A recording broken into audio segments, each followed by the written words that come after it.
എണ്ണയിലൊന്നും മുക്കിപ്പൊരിക്കാതെ ഒരു അടിപൊളി സ്നാക്ക് തരികയാണെന്നുണ്ടെങ്കിൽ മസ്റ്റായിട്ടും ഇത് ട്രൈ ചെയ്ത് നോക്കൊണ്ടിട്ടോ. അടിപൊളി ടേസ്റ്റാണ് ചിക്കൻ ഫതായർ. ഇത് എൻ്റെ സ്റ്റൈലിൽ ഉണ്ടാക്കിയിട്ടുള്ള ചിക്കൻ ഫതായർ ആട്ടോ. എന്നാലും ഭയങ്കര ടേസ്റ്റാണ്. അപ്പോൾ ഇതെങ്ങനെയാണ് തയ്യാറാക്കിയെടുക്കുന്നതെന്ന് നോക്കാം. 1 ടീസ്പൂൺ ഇൻസ്റ്റൻറ്റ് ഈസ്റ്റ്, അതിലേക്ക് 3 ടീസ്പൂൺ പഞ്ചസാര, 1 കപ്പ് ഇളം ചൂടുള്ള പാൽ കേട്ടോ. ഇളം ചൂടുള്ള പാലോ അല്ലെങ്കിൽ ഇളം ചൂടുള്ള വെള്ളം ആയാലും കുഴപ്പമില്ല. പാലാകുമ്പോൾ ഒന്നുകൂടെ ടേസ്റ്റി ആയിരിക്കും. അതൊരു 10 മിനിറ്റ് ഫെർമാൻഡ് ആവാൻ വേണ്ടിയിട്ട് മാറ്റി വെക്കാം. അതിനുശേഷം അതിലേക്ക് 2 കപ്പ് മൈദ, 1 ടീസ്പൂൺ ബേക്കിംഗ് പൗഡർ, 1/4 ടീസ്പൂൺ ഉപ്പും ചേർത്ത് അരിച്ചിട്ട് ഇതിലേക്ക് ആക്കി കൊടുക്കാം. എന്നിട്ട് അതിലേക്ക് 2 ടേബിൾ സ്പൂൺ ഒലിവ് ഓയിലോ സൺഫ്ലവർ ഓയിലോ ചേർത്ത് കൊടുക്കാം. സൺഫ്ലവർ ഓയിലാട്ടോ എടുത്തിട്ടുള്ളത്.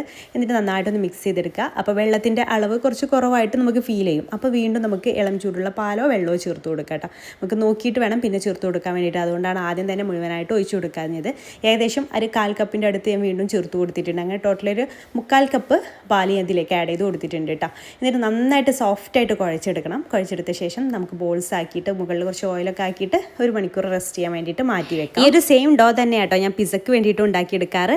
പിന്നെ നമുക്ക് വേണ്ടത് ബോൺലെസ് ചിക്കനാണ്. ഞാനിവിടെ ഒരു 200 ഗ്രാം ബോൺലെസ് ചിക്കൻ എടുത്തിട്ടുണ്ട് കേട്ടോ. അത് നമുക്ക് നല്ല ഫൈനായിട്ടൊന്ന് ചോപ്പ് ചെയ്തിട്ട് എടുക്കണം. ചോപ്പ് ചെയ്തിട്ട് തന്നെ എടുക്കാം കേട്ടോ. കട്ടിംഗ് ബോർഡിൽ വെച്ചിട്ട് ചെറുതായിട്ടൊന്ന് അരിഞ്ഞിട്ട് എടുത്താൽ മതി. ഇനി ഒരു ഫ്രൈ പാൻ ചൂടായ ശേഷം അതിലേക്ക് 2 ടേബിൾ സ്പൂൺ സൺഫ്ലവർ ഓയിൽ ഒഴിച്ച് കൊടുത്തിട്ടുണ്ട്. അതിലേക്ക് 1 ടീസ്പൂൺ വെളുത്തുള്ളി ചതച്ചത് ചേർത്ത് കൊടുക്കാം. അതൊന്ന് മൂത്ത് വരുമ്പോൾ അതിലേക്ക് ഒരു സവാളയുടെ പകുതിയാട്ടോ ഞാൻ എടുത്തിട്ടുള്ളത്. അത് വലുതാണെങ്കിൽ പകുതി എടുത്താൽ മതി, ചെറുതാണെങ്കിൽ ഒന്നെടുത്തോളൂ. അതൊന്ന് നന്നായിട്ട് വാടി വരുന്ന സമയത്ത് നമുക്കതിലേക്ക് ചിക്കൻ ചേർത്ത് കൊടുക്കാം. ചിക്കൻ ചേർത്തിട്ട് അത് നല്ല വൈറ്റ് കളറിലേക്ക് വരുമല്ലോ. ആ ഒരു സമയത്ത് അതിലേക്ക് ഉപ്പ്, കുരുമുളക് പൊടി, അതുപോലെ തന്നെ ചില്ലി ഫ്ലേക്സ്, പിന്നെ കാശ്മീരി മുളക് പൊടിയാട്ടോ ചേർത്ത് കൊടുക്കുന്നത്. നോർമൽ മുളക് പൊടി ചേർക്കേണ്ട, കാശ്മീരി മുളക് പൊടി ചേർത്താൽ മതി. അതൊരു ടീസ്പൂണ്. പിന്നെ 1/4 ടീസ്പൂൺ ഒറിഗാനോ കൂടെ ചേർത്ത് നന്നായി മിക്സ് ചെയ്തെടുക്കുക. പെട്ടെന്ന് തന്നെ വെന്ത് കിട്ടും കേട്ടോ. ചെറുതായിട്ട് അരിഞ്ഞിട്ടുള്ള ചിക്കൻ ആയതുകൊണ്ട് തന്നെ ഇപ്പോൾ ഇത് നന്നായിട്ട് തന്നെ കുക്കായി വന്നിട്ടുണ്ട്. ഇനി നമുക്കതിലേക്ക് 2 ടേബിൾ സ്പൂൺ ടൊമാറ്റോ കെച്ചപ്പ് ചേർത്ത് കൊടുക്കാം. ടൊമാറ്റോ പേസ്റ്റ് ഉണ്ടെങ്കിൽ അത് ചേർത്ത് കൊടുത്താലും മതിയേ. എന്നിട്ട് അത് ചേർത്തിട്ട് നന്നായിട്ടൊന്ന് മിക്സ് ചെയ്തെടുക്കാം. പിന്നെ നമുക്ക് വേണ്ടത് പാർസ്ലി ലീവ്സ് ആണ് കേട്ടോ ഒറിജിനൽ റെസിപ്പിയിൽ. പക്ഷേ എൻ്റെ കയ്യിൽ അതില്ലാത്തതുകൊണ്ട് ഞാൻ മല്ലിയിലാണ് കേട്ടോ ചേർത്ത് കൊടുക്കുന്നത്. അതില്ലെങ്കിൽ മല്ലിയിലയും ചേർത്ത് കൊടുക്കാം. അപ്പോൾ നമ്മുടെ ചിക്കൻ ഫില്ലിങ് റെഡി ആയിട്ടുണ്ട്. ഇനി വേണ്ടത് മൊസറല്ല ചീസാണ്. അതിലേക്ക് പാർസ്ലി ലീവ്സ് ഉണ്ടെങ്കിൽ അത് ചേർത്ത് കൊടുക്കുക. അതില്ലാത്തതുകൊണ്ട് കൊറിയാണ്ടർ ലീവ്സ് ഇട്ട് കൊടുക്കുന്നുണ്ട്. പിന്നെ ചില്ലി ഫ്ലേക്സും ഒറിഗാനോയും കൂടെ ഇട്ട് കൊടുക്കുക. ചില്ലി ഫ്ലേക്സിൽ 1/2 ടീസ്പൂണും ഒറിഗാനോ ഒരു 1/4 ടീസ്പൂണും ഇട്ട് കൊടുത്തിട്ട് നന്നായിട്ട് മിക്സ് ചെയ്തിട്ട് മാറ്റി വയ്ക്കാം. അപ്പോഴേക്കും നമ്മുടെ ഡോ ഒക്കെ നന്നായിട്ട് തന്നെ പൊങ്ങി വന്നിട്ടുണ്ടാവും കേട്ടോ. ഇതൊരു സാറ്റിസ്ഫാക്ഷൻ ലെവലാണ് അല്ലേ, ഇത് പൊങ്ങി വന്നിട്ട് ഒന്ന് താഴ്ത്തി കൊടുക്കുക എന്ന് പറഞ്ഞത്. എന്നിട്ട് ജസ്റ്റ് ഒന്ന് എടുത്തിട്ട് ഒന്ന് ബോൾസ് ആക്കിയിട്ട് നമുക്കിത് എത്ര വലുപ്പം വേണോ അതിനനുസരിച്ച് ഇതൊന്ന് കട്ട് ചെയ്തിട്ട് എടുക്കാം. നമുക്ക് ഇതിപ്പോൾ വലിയ 4 ഉണ്ടാക്കാം. അപ്പോൾ ചെറിയ സൈസിലൊക്കെ ആണെന്നുണ്ടെങ്കിൽ ഒരു 5-6 ഉണ്ടാക്കാം കേട്ടോ ഈ ഒരളവ് വെച്ചിട്ട്. എന്നിട്ട് ഇതുപോലെ ബോൾസ് ആക്കിയിട്ട് നമുക്ക് ഒന്ന് പരത്തി കൊടുക്കുക. ഒരു ഓവൽ ഷേപ്പിൽ പരത്തി കൊടുക്കുക കേട്ടോ. ഒരുപാട് അങ്ങ് കനം കുറയ്ക്കുകയും വേണ്ട, എന്നാൽ ഒരുപാട് അങ്ങ് കട്ടി വേണ്ട. ആ രീതിയിൽ നമുക്കൊന്ന് ഓവൽ ഷേപ്പിൽ ഇത് പരത്തി കൊടുക്കുക. ഈ രീതിയിൽ പരത്തി കൊടുത്ത ശേഷം നമ്മുടെ ആ ഒരു ചീസിൻ്റെ ഫില്ലിംഗ് ഉണ്ടല്ലോ, അത് ഇതുപോലെ അതിന് ചുറ്റും ഇതുപോലെ വെച്ച് കൊടുത്തതിന് ശേഷം ഇങ്ങനെ ഫോൾഡ് ചെയ്തെടുക്കുക.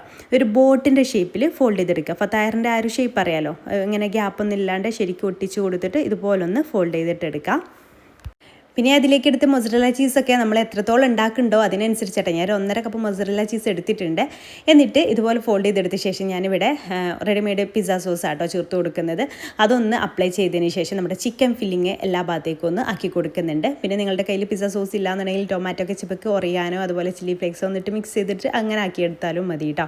പിന്നെ അതിൻ്റെ മുകളിൽ വീണ്ടും നമുക്ക് ആ ഒരു ചീസ് ഒന്ന് സ്പ്രെഡ് ചെയ്ത് കൊടുക്കാം.